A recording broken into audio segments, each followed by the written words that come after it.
Hi, Clutter Fairy fans. This is the Clutter Fairy Weekly for August 6th, 2024. I'm your co-host, Ed Gumnick, and I'm speaking with Gayle Goddard, certified professional organizer and owner of the Clutter Fairy in Houston, Texas. Hi, everybody. The Clutter Fairy Weekly is the webcast and podcast that digs deep into the clutter that piles up between you and the life that you want to be living. We explore the habits and behaviors that lead to clutter, and we suggest strategies to slow the accumulation, reduce the collection, and comfortably manage the stuff we decide to keep. If you're new to our Zoom meeting, we want to let you know that you can share your comments and questions via the chat, and I'll try to make sure Gayle addresses them before we move on to another topic.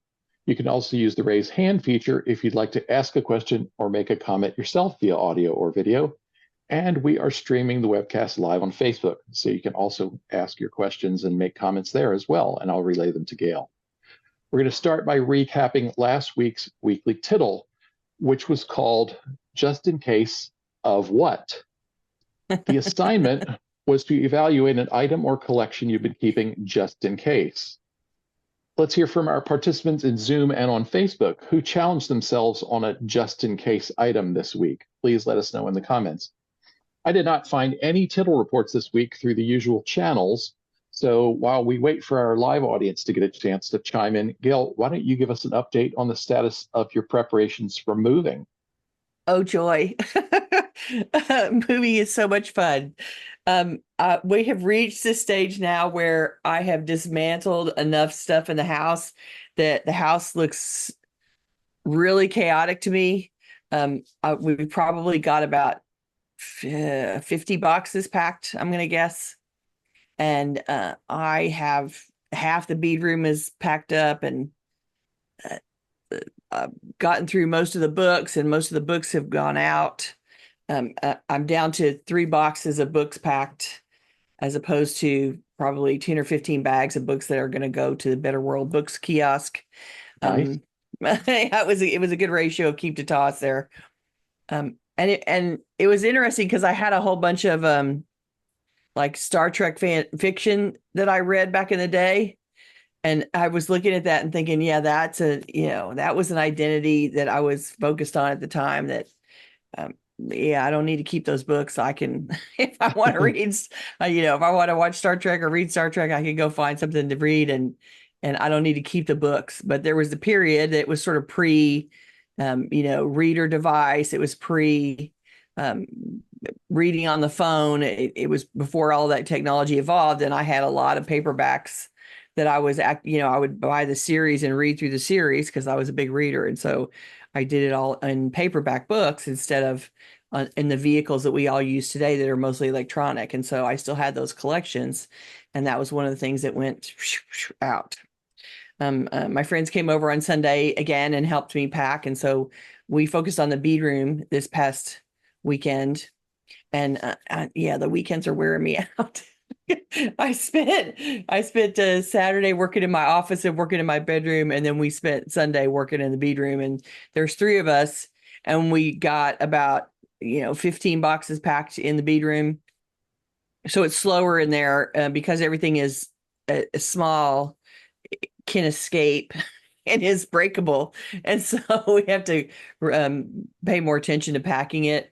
It needs to survive getting loaded and unloaded, even though there's not going to be a lot to dry, but the manhandling of the boxes is going to make everything shake and bounce. And the beads are mostly glass, so it's just sort of it's a population that requires a lot of packing attention to make sure that it arrives safe on the other end. So yeah, that's where I am. Every room in my house looks destroyed, and it's destroyed enough that it's starting to make me twitch now, and because nothing looks normal anymore. I haven't started taking art off the walls, and it really feels like a move when I start taking the art off the walls. But right now, I don't want all those framed things in the way. In the middle of the packing. So right now they're safe on the walls, and I'll come in at the end and pack the artwork up. But Yeah, the house is a hot mess. Everywhere I look, there is no place that isn't a hot mess, and it's starting to make me twitch. That's the move report. And the move is now, let's look at the calendar. The move is now 3 weeks away, exactly, almost. Oh no, 2 weeks away. Oh boy. Today's the 6th, right? So Correct. yeah, I'm moving on the 24th. So that's like 2.5 weeks. I have 2.5 weeks to get finished. Ah, that's nerve-wracking. That's all right. We're making headway. There's a lot going out. Let me just tell you, there's a lot going out. I'm determined to follow the Clutter Fairy advice. It annoys me to think that I will move things that I will have to donate on the other end. I refuse to do it. So it's going out now. It's not going out now. I am not unpacking something and going, why did I bring this? I am not doing that. Excellent. So I'm working hard right now. Okay, we have some comments coming in. Rowan says, "Hi all, yay Gayle here. I am rejoicing that I have achieved that my sleeping mat, bedding, and all clothing fit in 4 duffel bags, 27 by 13 by 15." Rowan is one of our star pupils in the decluttering and minimalization of her life. That's amazing. Yeah. She definitely hangs in minimalist space and focuses on making it portable and collapsible and containable. That's awesome. Good for you. I think you've arrived there. Right. Connie says a few reference books went to paper recycling. Oh, that's good. That's some dead weight that can go out and be repurposed to something else. Good job. And Lorraine reports from the just in case category, she got rid of 2 boxes of cups, mugs, and jars. Yay! Because we all think that we have to have 100 million jars. I don't know what it is about jars. And mugs too. Right? We have this idea that if 36 of our closest friends all showed up on the same day, we should be able to serve them coffee. Serve them coffee. True that. M That's reports, so funny. M reports on the tittle, I have no problem knowing why I kept the item, but the worst thing that can happen is laughable. That she didn't give us any more clues than that, so we're gonna have to right. So her just in case drama is laughable result is what I'm hearing her say there. Yes, exactly. So okay. Yeah. We kind of don't even need to know what it was, because she recognizes it, that it's laughable, right? We probably all have one thing that we're keeping with a laughable story of what would happen if we got rid of it. Right. Exactly. Lisa Beth says, I went through some of the left behinds for my children, found some things that can be repurposed to my granddaughter's bedroom, donated or trashed the rest. Oh, excellent. That's a good thing. I know that's a hard thing for moms to do in particular, because you remember all the stuff, right? And so it's harder to get rid of that stuff, I think, for moms. But good job that you were like, okay, I've pulled a collection out that can go for the granddaughter and be reused, and the rest needs to not be part of my life. It can move on. Good job. Elwinda asked, do you want to move? Well, I didn't. Just very briefly recap the answer to that one. Yeah. So the reason that I'm moving is because my landlord raised my rent 30%, and I was unwilling to absorb that much of an increase. It made me mad. And so the move was triggered by my landlord changing my rent. So I am now buying a house and will not have that argument with any landlord ever again, because I will be in my own house. So fine, y'all can go jump off the cliff. I'm not having this conversation anymore. If I had planned my own move, if I had intended to move, I said this last week, I would have started working on it 4 or 5 weeks out. 4 or 5 months out, but I'm doing it instead in a couple of months. And so the time frame is more compressed than I like. But that's all right. We're making it happen. I'm calling in all my favors, man. Let me tell you, I'm calling in all of my favors everywhere to help me get out of here. Okay. And Anita reports, I put on my big girl pants and brought jewelry, power tools, cookie tins, a Christmas flag, all my pine cones, purses, wallets, and small luggage items, and a marvelous folding seat with an insulated bag underneath for watching parades. I never go to parades. There you go. And well, she didn't say where she brought it, but I'm assuming that was to the sale that she's mentioned to us a couple of times. Oh, you're right. Good job. That sounds like a great list of things. Hopefully it will support your cause and now it will be out of your house. That's awesome. Don't take the stuff back to the house. You know, you've already peeled it off and you're taking it to a sale. And if it doesn't sell at the sale, you gotta let it go. Oh, Miss Anita has her hand up. What's happening, Miss Anita? Well, I have a confession to make. Well, it was the church rummage sale. Oh, but I was right. working the sale. And so I wound up buying things at the sale. But my friend who helps me organize, I had to justify every single purchase and tell her where I was going to store it.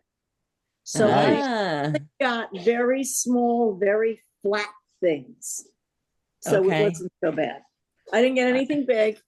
But I wish I had brought more stuff in. But I swear, I think people were just manufacturing things to bring in. We had so much stuff. It's amazing how much stuff people collect. Well, and how, everybody wants a reason to be able to get rid of it and feel good about it. And I'm sure the rummage sale was something that everybody could get behind. So, oh yeah, we're proud of you for taking things out. I know you have more to go, but there are, other ways for you to release things in the future. So you started with the rummage sale and you didn't one in and one out yourself. You came home with a lot less than you'd let go of. So good for you.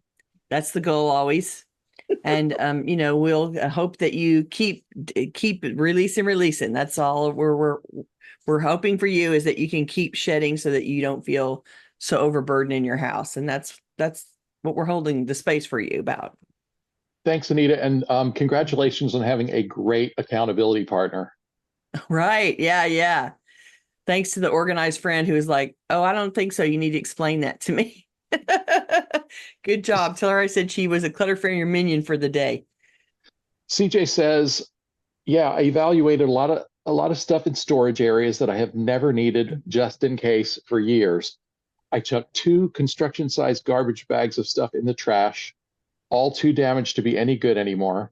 Excellent. A friend took 2 equal-sized bags to send to Africa. Still have 2 more for another friend to take a look at before local donation. Good job. That's 6 construction bags of stuff going out total. That's excellent. See, all that stuff was just hanging out in your closets and just didn't need to be there anymore, right? It was done. So good for you for using this as an opportunity to go and focus on those areas and empty them out. And I'm sure when you open those closets now, you're like, oh, I can breathe in here. There's room in here. That is a good thing. So good for you. That's an excellent Tittle report. Paula says, I restarted a project I'd taken a break from, and now I'm finding it hard to do any decluttering/organizing. Not sure why, but it's a bit frustrating. I wonder what was the restarted project an organizing project or some other kind of project? I'll wait for an answer on that and let you know. Okay. Meanwhile, let's get on with our main topic because we have a lot to talk about. Let's see, got to find my place.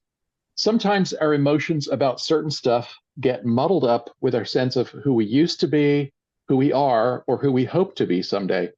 This identity clutter can be anything we're hanging on to that no longer supports the life we really want to be living. Today, we're going to discuss sources of identity clutter and offer strategies for letting go of stuff without damaging our sense of self. Today's topic was inspired by these survey responses. Val suggested as a future topic, how not to allow items to take over or become our identity. So Val's comment called out items as identity directly. Then Cara described a bike she's been keeping for 3 years, even though she never rides it anymore. And she said, it was such a big investment. What if I change my mind and want to ride it again? It's been 3 years and never after my shoulder surgery. It's a bit of identity clutter.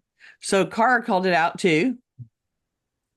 And then Anya wrote about her art supply collection. And she said, I have an artsy collection of paper to draw or to paint on, lots of colors and pencils and stuff, and also books on how to draw. In general, cartoons, animals, etc. And I haven't used those in a long time. Nevertheless, I'm very attached to all the supplies because I actually like drawing and watercoloring. I think I feel I'm not good enough when using these papers and colors, so I don't do it at all. So mindset problems are getting in the way. Very tricky because I don't think it's clutter at all, but underused stuff I actually would enjoy. I keep the stuff because I like it a lot. Also, I worry, what would I do with the stuff that I create that might be or become clutter? I want to create, but I fear it might be clutter in the end. So weird worries. Actually, a relative of mine stuffed her apartment with huge canvases of her own art, and I hate how much of a cluttered space that makes her apartment. Do you have any idea how to improve my artsy dilemma? So Anya said it a bit more indirectly, but she's also asking about how to justify keeping lots of supplies when she doesn't feel good enough to actually use them. In this case, she's revealing a negative identity, not good enough artist to use the supplies that I own, but I still want to keep the supplies because I like doing those crafts. So Anya's coming at it from a different direction, saying that the objects reflect her negative view of her skill set. For any type of personal identity, we can surround ourselves with actual stuff that supports and reflects that identity. From knowledge sources for our area of expertise to furniture or clothing that shows the identity, we can over-collect those things and justify collecting them to the point of drowning in it without any difficulty at all. An activity or a story or an area of study becomes identity because we've discovered an interest in something and focused a lot of our energy on learning about it, doing the activity, and growing our skills. We learn the stories and we tell others those stories. We immerse ourselves in all the details, and those details end up as stuff in our spaces. We reflect what we focus on, and the stuff reflects that focus too. Edward wrote a wonderful definition of identity clutter. He says, something we're holding on to because we feel a strong personal connection, association, or identification with the item, even though it no longer directly supports the life that we want to be living. So his definition reflects the object was part of our identity, but now the identity is in the past. It's not what we're doing now. And so those associated objects become clutter. Go ahead. Well, or it can be what we've previously called aspirational clutter. I think of aspirational clutter as kind of a subset of identity clutter. Right. But we haven't done the identity yet. Right. It's an identity we've tried to connect ourselves to. Aspire to. Yeah, right. You can have identity clutter for identities that are still current also.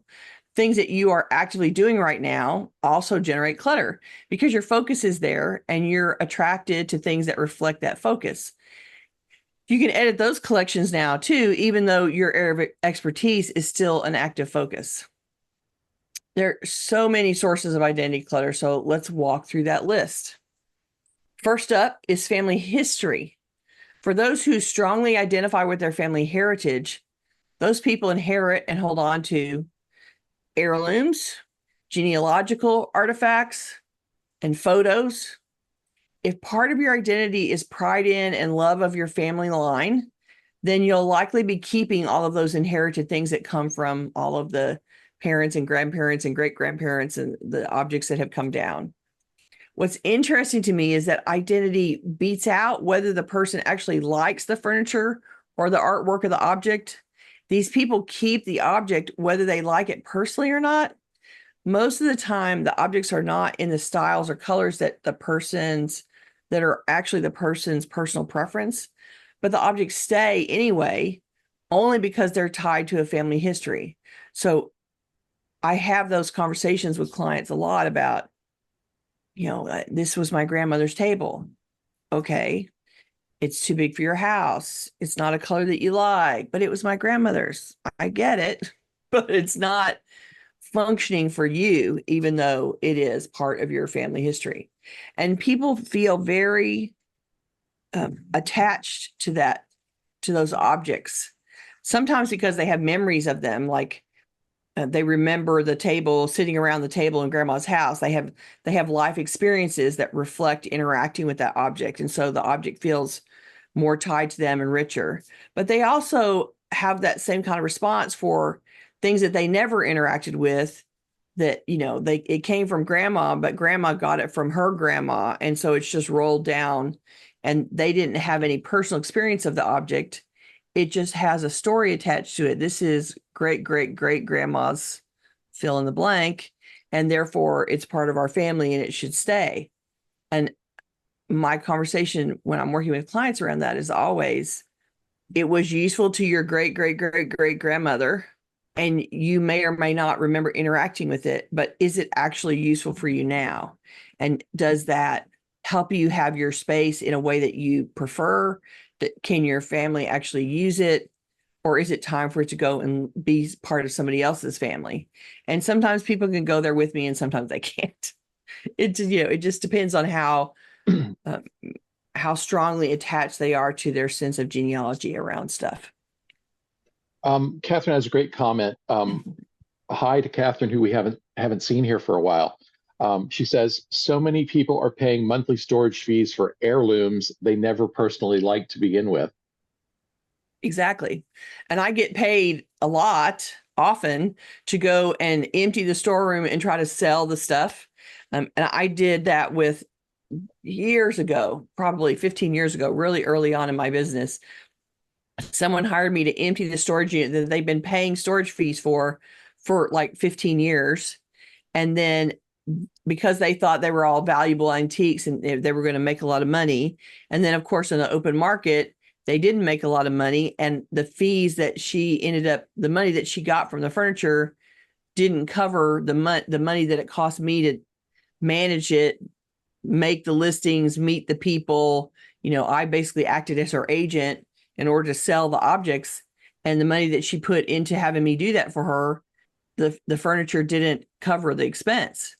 And so if you've been saving it just because it's part of your family and you've been paying to save it, you may want to back up and ask yourself, yeah, clearly this furniture has reached the end of the line because no one in my family actually wants to use it now, and it needs to go on to live with somebody that does.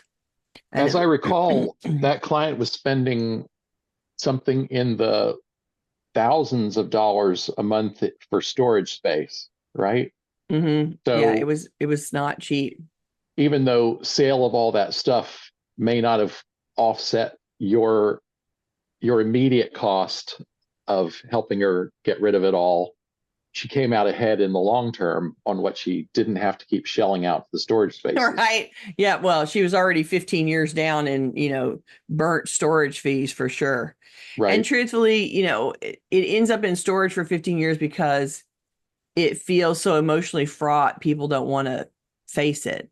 And so they end up spending a lot of money to avoid their emotional difficulties in dealing with the objects. And, this is why you call it a clutter fairy, because you need to get out from under that trap of, I can't emotionally face this, therefore I'm going to continue to pay money to not face it. And letting go of that is a better use of your money, basically.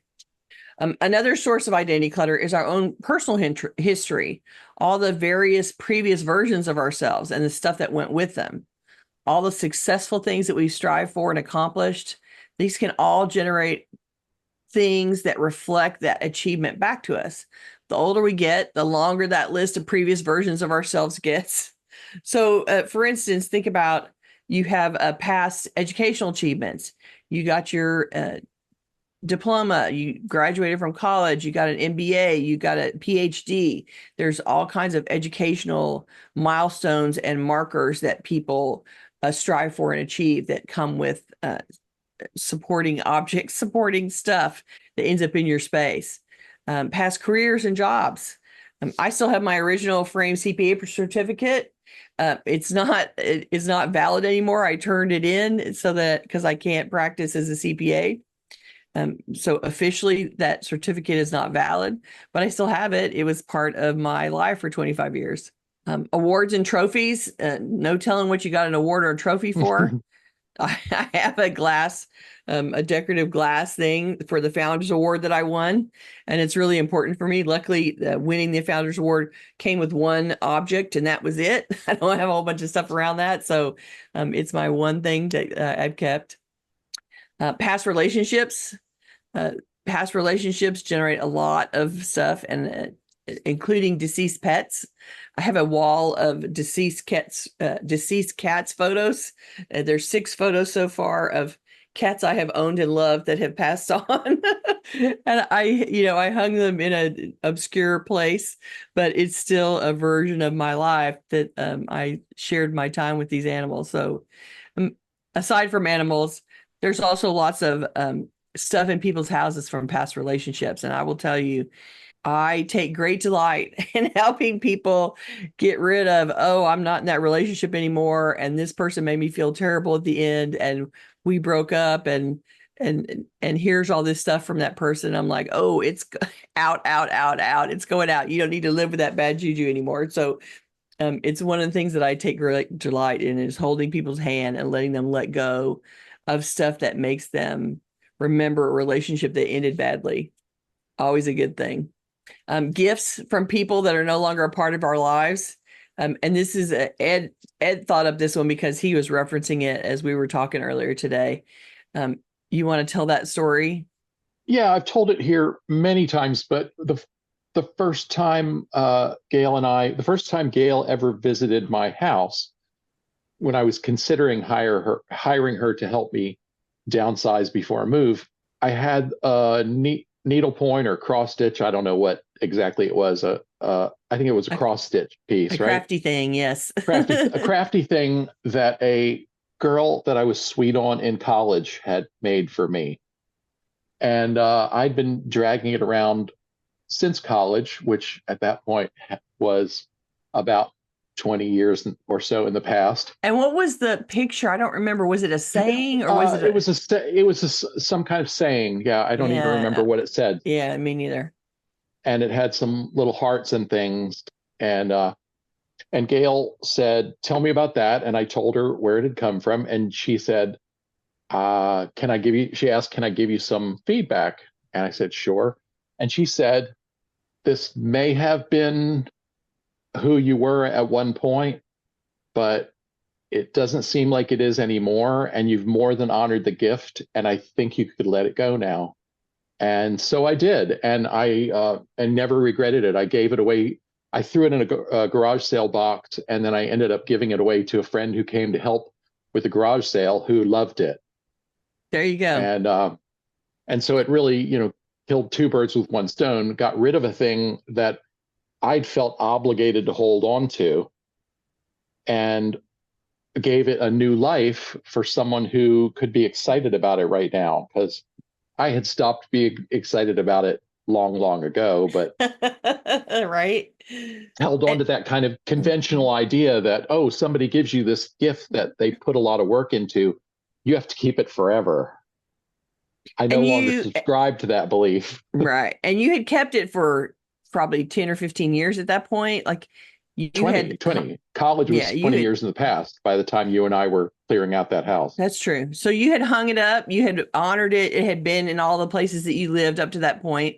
But that relationship was long water under the bridge at that point, and you didn't have contact with that person anymore.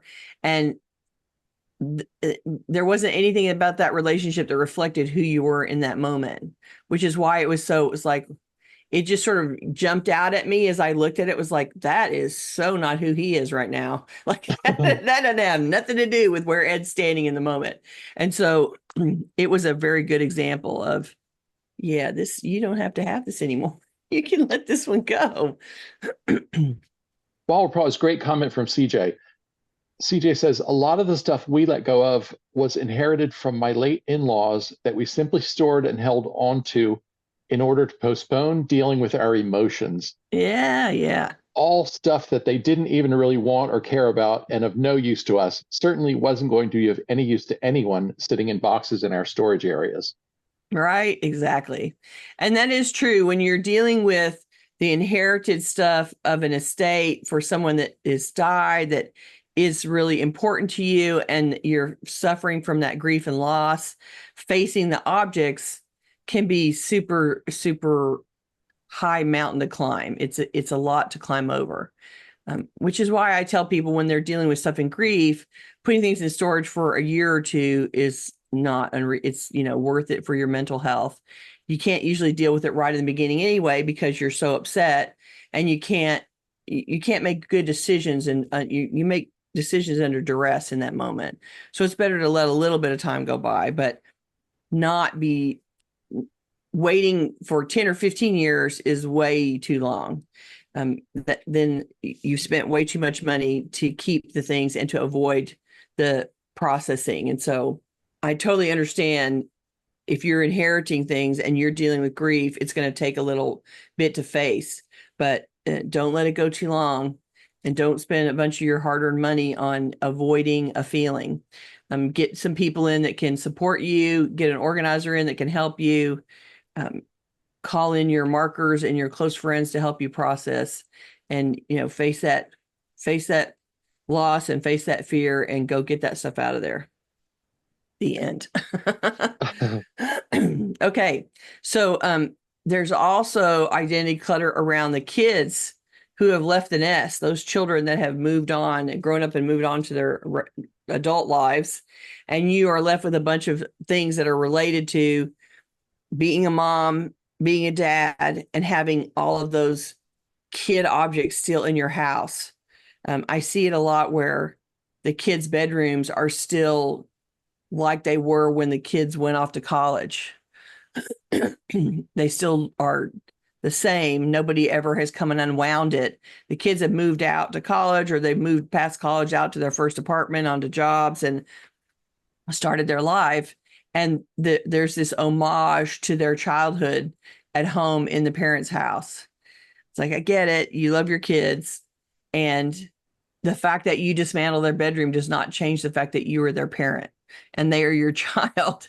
And so it's another place where being a parent is a super strong identity. And anybody who is a parent feels that identity as one of their primary overlays. It's one of the primary things about their life.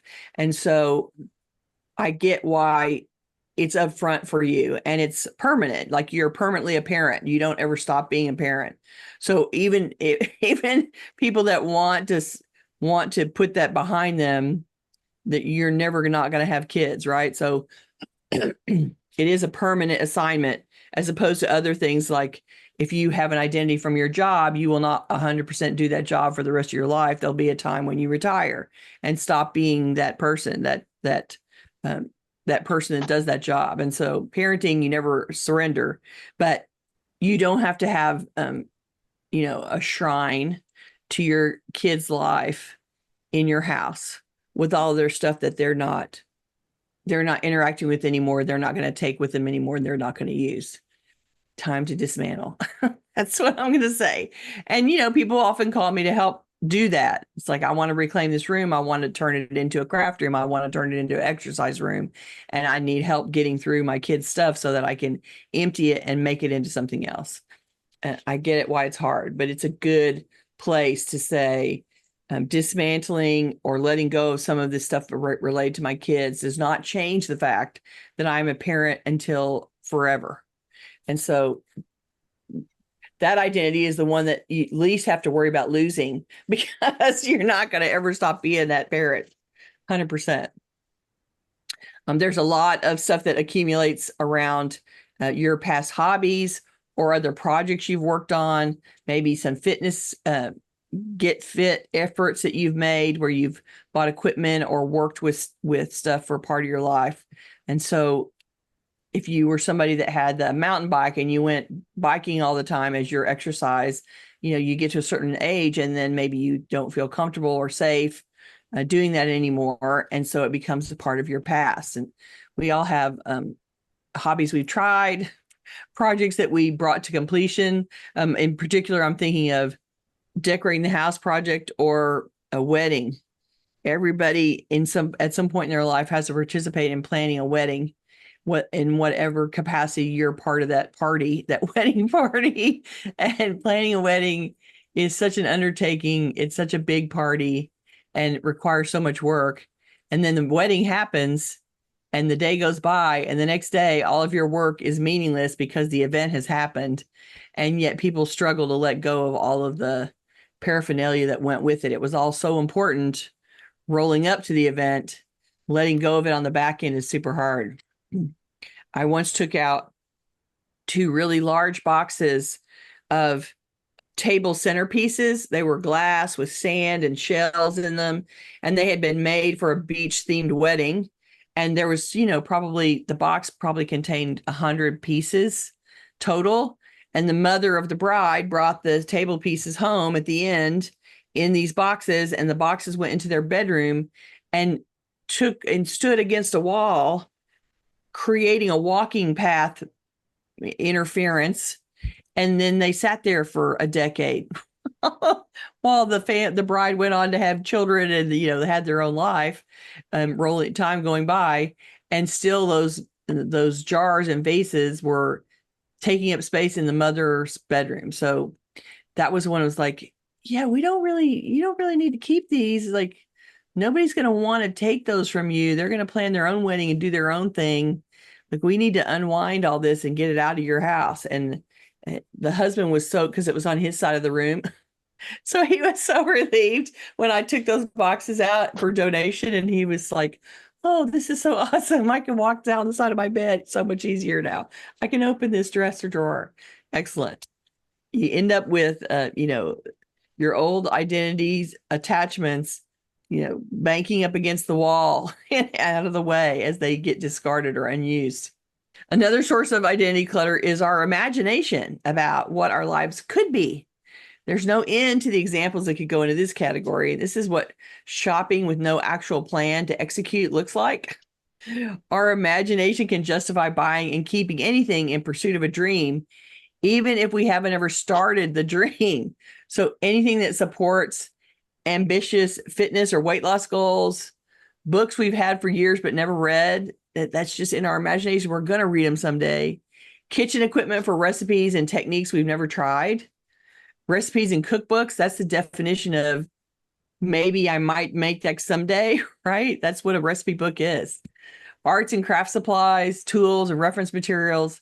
These are all things that you might, some craft that you might do in the future, some art you might take up in the future.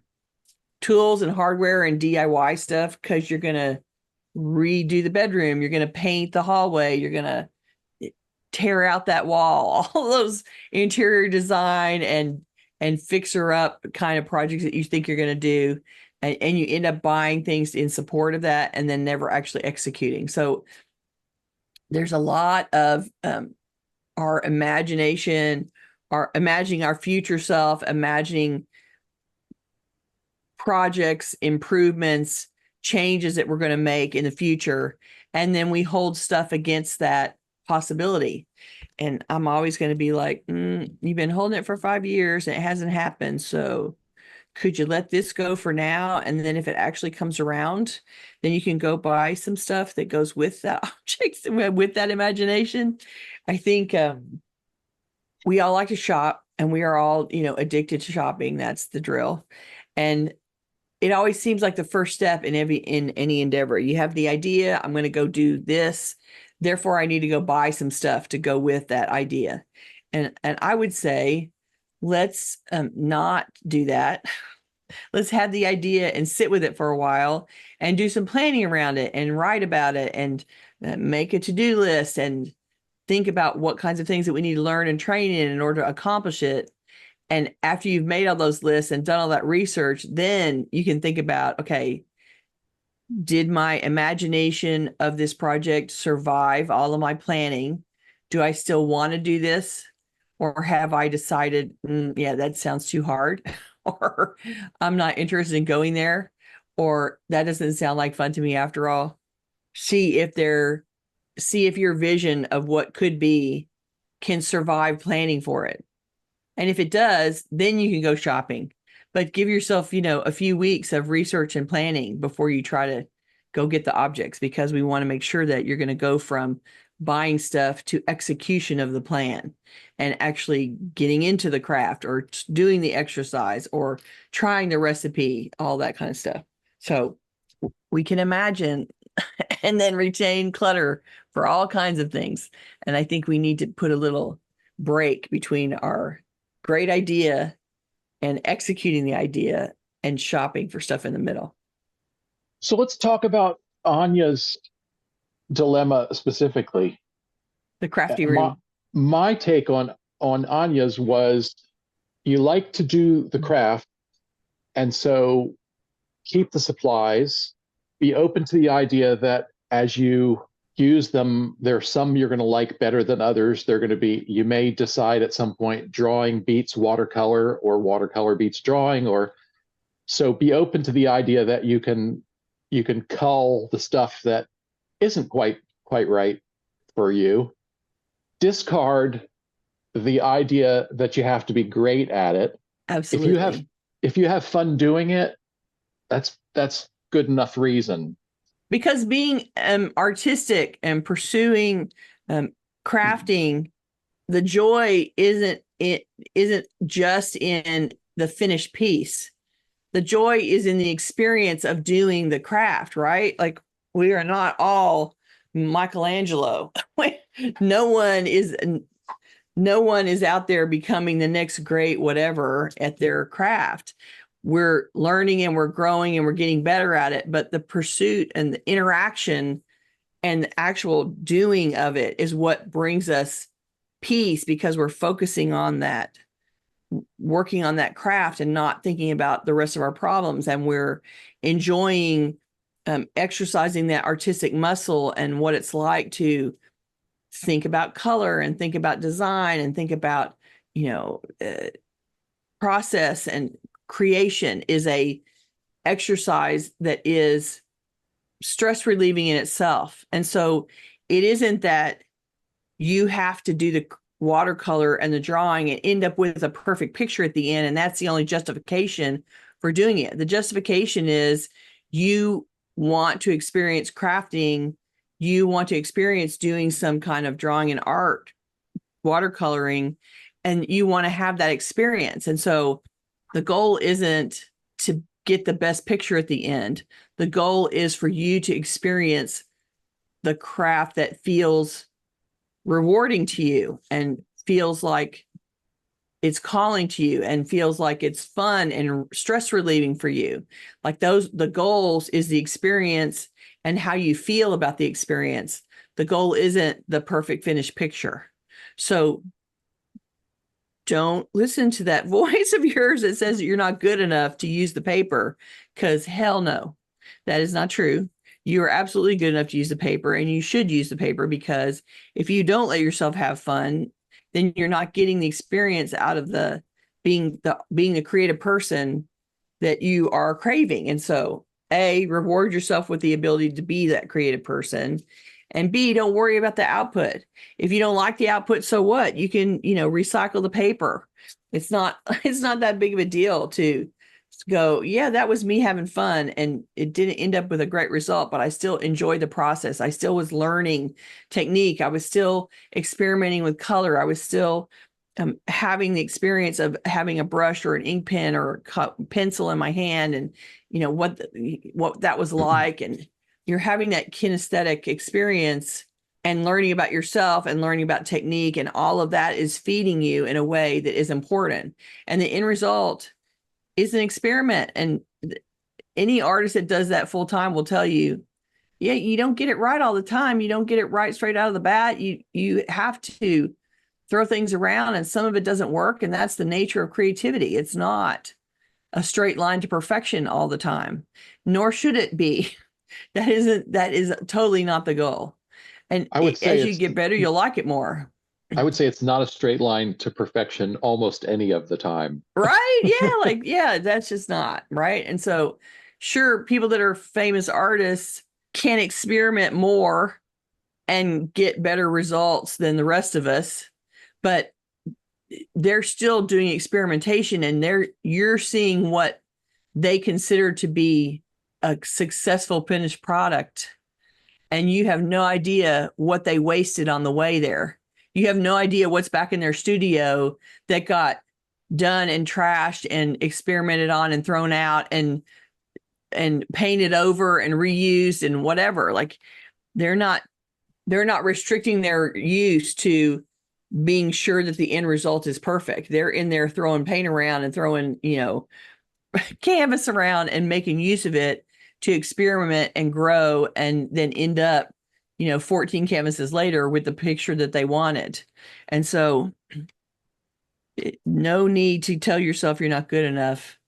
The whole point of being creative is that it is a function of our psyche and our soul that brings something satisfying to us that other pursuits do not. And so allow yourself to indulge that streak, and don't put a bunch of judgment on what you end up with at the end. And no, you don't have to keep everything that you make. And no, you don't have to hang it all up by your friend that filled up her apartment. Like, you can end up with objects at the other end, and you can declare it, okay, that was fun experiment. That was fun learning process. I'm recycling that page. You can let them go and move it along. You can offer ones that you like. You can offer to give them away to people. You can donate them if you want. You can always do your creative pursuit, end up with a product at the end, and you can go and disperse the product out of the house however you wish and not worry about it. Like, that paper exists for you to have that fun and pursue that creativity. And I want to hear that you did it. I'm not going to let you not play with the paper. If you have all of this stuff there already, then you know what? Sit down and start messing around. Like, who cares how good it is? You want to have the fun. Bringing the conversation back around to the topic of identity clutter, if the stuff supports you in who you are right now and the life you want to be living, it's not clutter. Mm-hmm. But when it stops supporting you, it can become clutter. And it's not reflecting a current identity anymore. If it's not who you are anymore, if it's who you were, then the amount of space that stuff needs to take up needs to shrink substantially. Like, I don't have anything else from my CPA life except that CPA license. I don't have a bunch of accounting textbooks. I don't have a bunch of stuff from school when I was getting my accounting degree. I don't have anything related to accounting in my house except that certificate. That's it. And so you can shrink the things that support those previous identities down to a much more concentrated collection than you had when that identity was active and current for you. And then I would also say, like, think of my bead studio, right? Like, I have a store's worth of beads in my house that I am now having to pack up. Thank you very much. And I know full well that I don't need that collection to get any bigger. And so at this stage, 30 years down of me beading, I am very judicious about what kinds of stuff I buy now. And I'm not actively going to stores, shopping online for beads, yada, yada, yada. If I can't do it out of my own studio, then I'm just not trying hard enough. And so there's plenty for me to work with and do without me adding to that collection. And so I have vastly curtailed growing that collection anymore. It doesn't need to get any bigger. And I am always looking for things that are in there that I'm never going to use. It was a experiment. I ended up with it as an accident. I bought it and when I was having a moment of, insanity, and it needs to go and be part of some other artist's stash. And so I look at my stuff with the eye of, am I attracted to this in the same way that I am other stuff? And if the answer is no, then out it goes. And it goes to be in front of a bunch of other artists who pick it up and take it home to do something with it. So you can drastically thin down the clutter that goes with identities that are past use. And you can also be conscious of the things that you have that are related to who you are now, what you're actively identifying as. You can still be culling those collections, throwing out excess, not collecting every single thing related to it. I just went through file cabinet, for instance. I'm an organizer. I had a bunch of organizing files from early on in my business.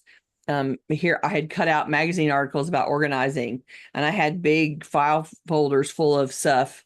It's like, I'm not looking at that stuff. I'm way past organizing articles from Real Simple, right? My expertise has evolved beyond that, and I don't need those articles. And they all went into recycling.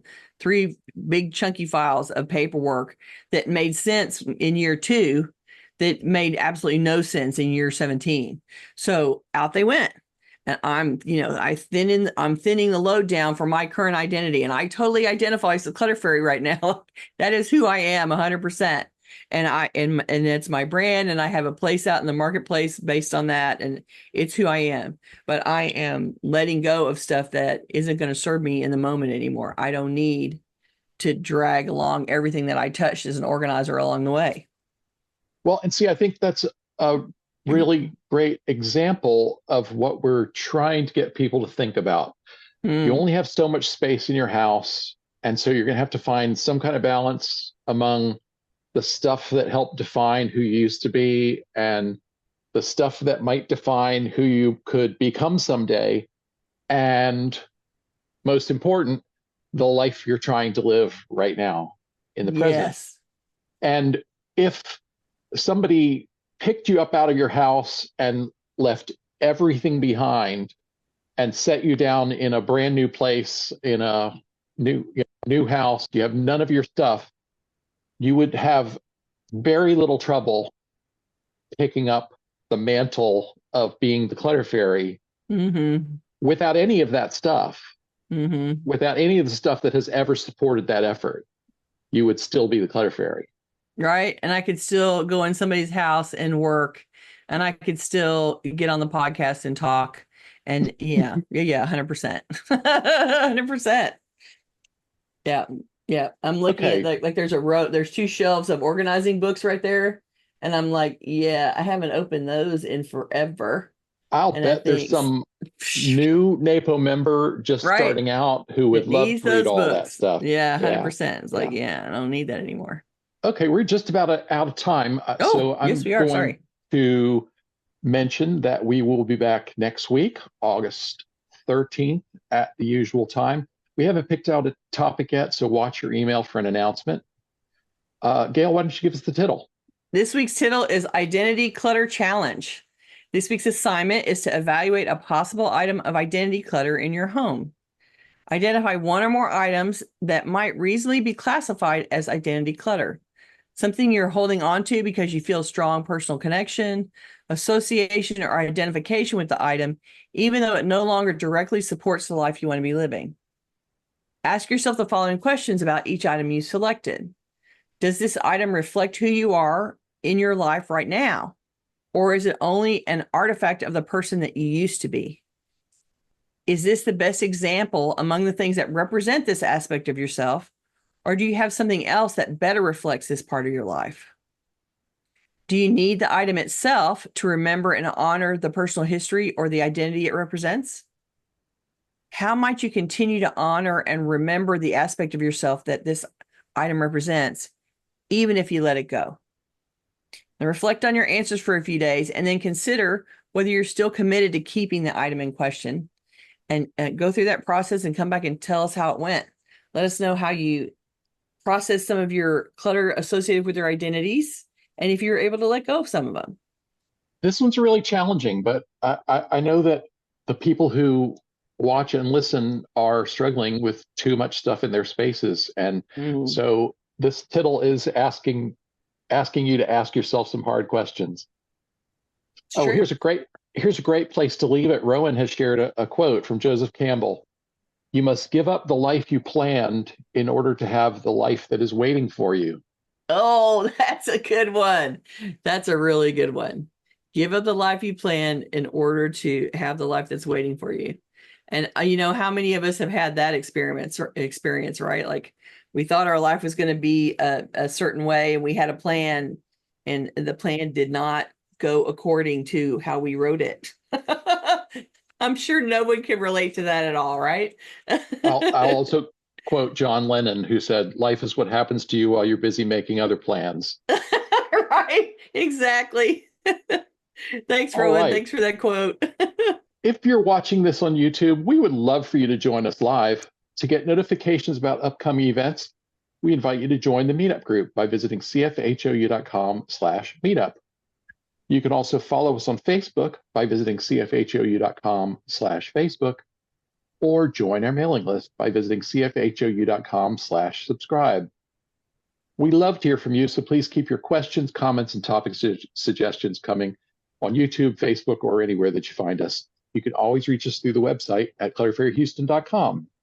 Thanks, everybody. You guys have been reaching us through the website. I've had a lot of email lately. Lots of people are sending me a direct email talking about what's going on with them or asking questions. And we got emails telling us that our video last week was squeaky. So we did realize that there was an editing flaw. We fixed it and put up a new video in case anybody was wondering about that from listening to last week's version. Anyway, thank you for joining us.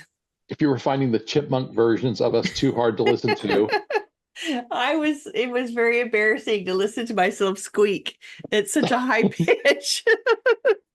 That was a little too much for me. I couldn't take it. It was like, oh, I can't listen to that. Oh, it was terrible. Anyway, we fixed it. It's fixed. So, happy that it's still out there. Thank you for all the people that went to the trouble to tell us that there was a problem. We appreciate the feedback. And we're breaking in a new editor. And there are just a couple little bumps in the road. Right? Not a problem. That's all right. We are working it out. Okay. I will look forward to seeing everybody next week. Thank you so much for joining us. Bye-bye.